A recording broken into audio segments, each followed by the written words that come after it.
આજે હું મૂળાની ભાજી બનાવીશ। મૂળાની ભાજી બનાવતા પહેલાં મૂળાને 2 થી 3 પાણીથી ચોખ્ખા પાણીથી ધોઈ લેવાના અને પછી કટ કરવાના। મૂળાને ઝીણા ઝીણા કટ કરીને પછી આપણે તેલ ગરમ કરવા મૂકીશું।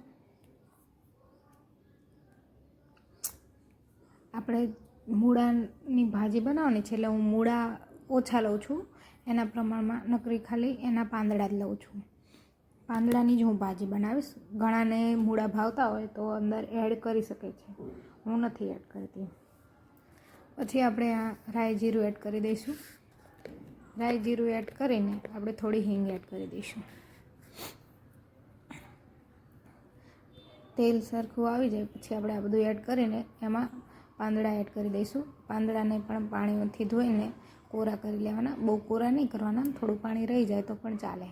પછી પાંદડાનું પ્રમાણ વધારે હોય છે એટલે પહેલેથી મસાલો નહીં કરી દેવાનો, આને સારી રીતે તેલમાં એકદમ મિક્સ કરી લેવાનું, એટલે ધીમે ધીમે તે શોષાઈ જાય છે, એટલે એકદમ ઓછું થઈ જાય છે। એટલે તમે તમારા જેટલું ફેમિલી હોય એના પ્રમાણમાં આપણે પાંદડા લઈ શકો છો, કેમ કે છેલ્લે તો આ એકદમ ભાજી ઓછા પ્રમાણમાં થઈ જશે એટલા માટે।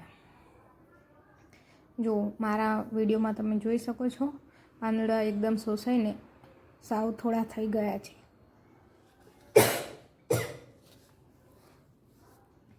ધીમે તાપે હલાવતું રહેવાનું, આમાં પાણી એડ કરવાનું થતું નથી, એટલે હળવા હાથે સતત હલાવતું રહેવાનું, કેમ કે આને તેલમાં જ ચડવા દેવાના છે એટલા માટે।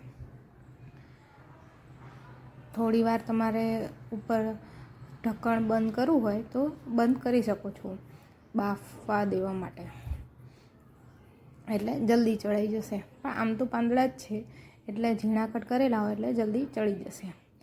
એમ લાગે કે અચકતરા ચડી ગયા છે એટલે મસાલા સૂકા કરી લઈશું। લાલ મરચું પાવડર એડ કરી દઈશું, હળદર પાવડર એડ કરી દઈશું। તમને આમાં મનગમતા ભાવતા જે મસાલા હોય એ ઘરના રૂટીન મસાલા તમે એડ કરી શકો છો। ગરમ મસાલા એડ કરી દઈશું। હું ગરમ મસાલો અમુક વાર ઘેર જ બનાવી દઈશું, જે આપણે આખા મસાલા હોય તેને ખાંડીને। પછી ધાણા જીરું એડ કરી દઈશું અને સ્વાદ પ્રમાણે મીઠું।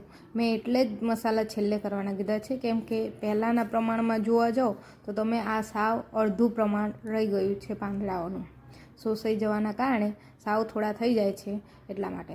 આને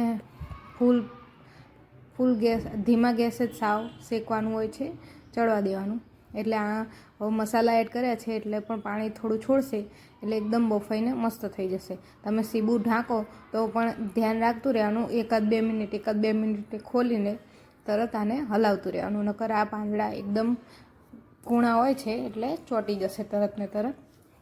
આપણે બધા જ મસાલા થઈ ગયા પછી થોડો અમથો ચણાનો લોટ તમે એડ કરી શકો છો અંદર, તમને જેટલો ભાવતો હોય એ પ્રમાણે તમે એડ કરજો। મેં બહુ નથી, 1 ચમચી જેટલો એડ કર્યો હશે, અને પછી સારી રીતે મિક્સ કરી લેવાનું। ચણાનો લોટ એમ થાય કે બફાઈ ગયો છે એકદમ, એટલે એ પ્રમાણમાં આપણે એડ કરીને હલાવી લેવાનો। આ જ્યારે એકદમ શાક થઈ જાય પછી જ આપણે ચણાનો લોટ એડ કરીએ છીએ, એટલે સારી રીતે મિક્સ કરી નાખવાનું। એના ગાંઠિયા પણ રહેવા ના જોઈએ। કોઈ તેલમાં આનું મોવણ દઈને ચણાનો લોટ એડ કરતું હોય છે, મેં આ વખતે એમને જ ટ્રાય કર્યો છે। નેક્સ્ટ ટાઈમ જ્યારે વિડીયો બનાવીશ ત્યારે મોવણ દઈને ટ્રાય કરીશ। પછી આને એકદમ સારી રીતે આપણું ભાજીનું શાક કે ભાજી તૈયાર છે। આપણી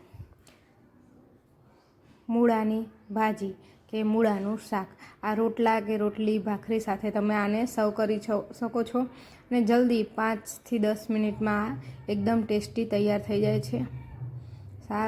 સ્વાદમાં પણ સારું લાગે છે, અને આ શિયાળાની ઋતુમાં આ આપણી શરીર માટે હેલ્ધી પણ છે। જે લીલવણ ના ખાતા હોય એને આ ટેસ્ટી અને હેલ્ધી લાગશે।